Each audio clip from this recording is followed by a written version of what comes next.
Bonjour à tous et à toutes, c'est Padam pour vous présenter aujourd'hui un nouveau sapin en succès.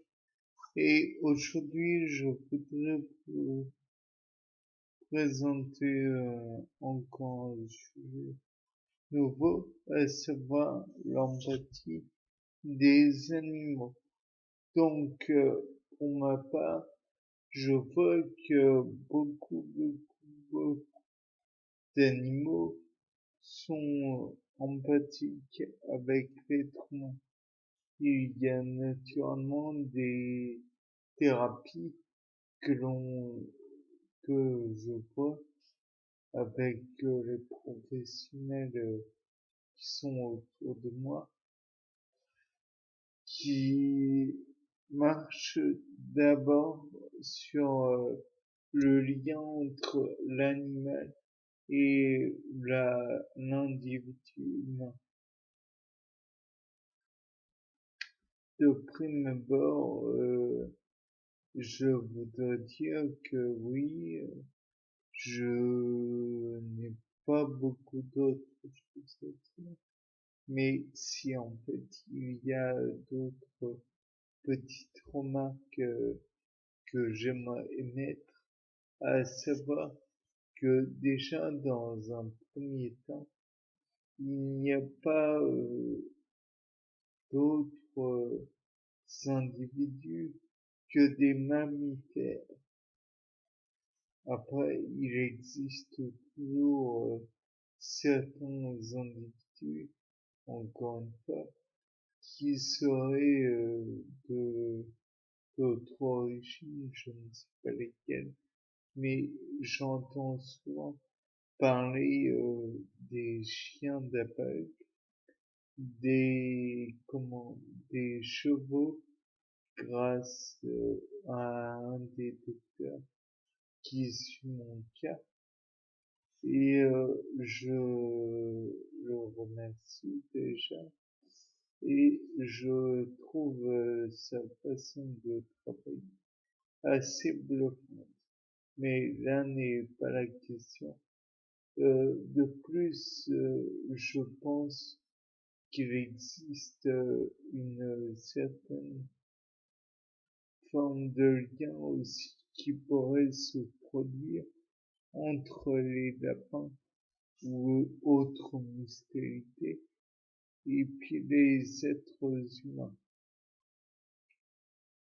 Cela dû grâce en partie au fait que les lapins soient des individus fragiles qui n'attendent qu'une chose, la protection d'un être, comment dire, plus, plus fort, plus grand, comme les êtres humains. Je crois avoir parlé d'un effet que j'envisageais, à savoir l'effet Talos.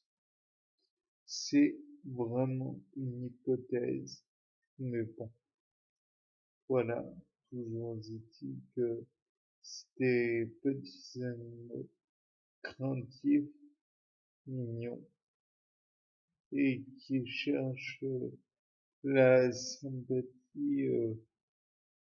des êtres humains pour la plupart du monde. Et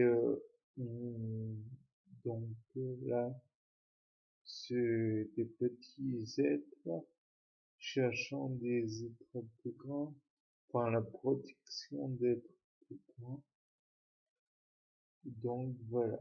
Après, je ne sais pas si ça existe, si ça a déjà été vérifié et que cela a une autre appellation. J'imagine très bien que c'est pas la première fois que des scientifiques observent de telles choses et comprennent qu'il existe ce genre de choses. Néanmoins, il faut remarquer quelque chose, c'est que ce seraient des mammifères qui rechercheraient la protection de mammifères. Or, le fait est que je doute que d'autres individus cherchent la protection,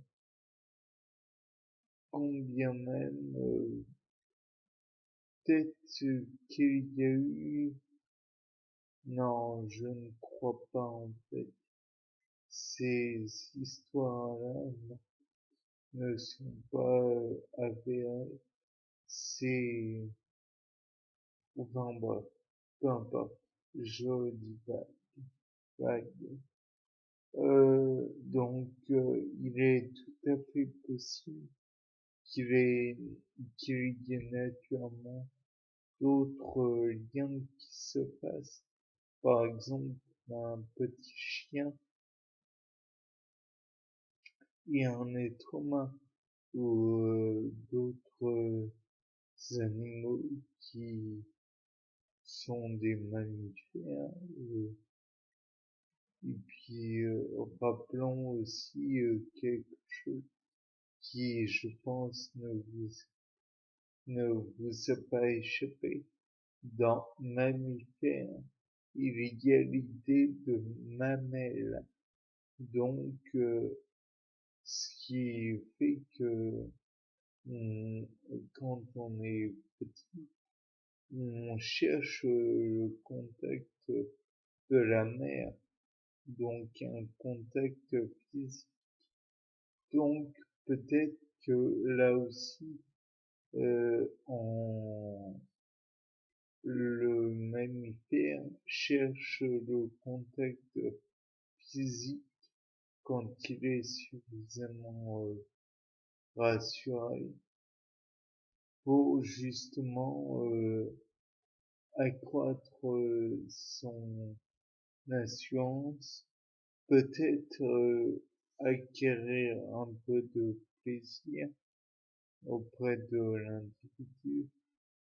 Peut-être souhaiterait-il aussi faire peur à d'autres individus qui pourraient lui vouloir du mal. En somme, je n'ai pas la réponse, mais il serait, je pense, intéressant d'aller plus loin. Bien, c'était Paul Dame pour vous présenter un nouveau sapin en sucette. Au revoir.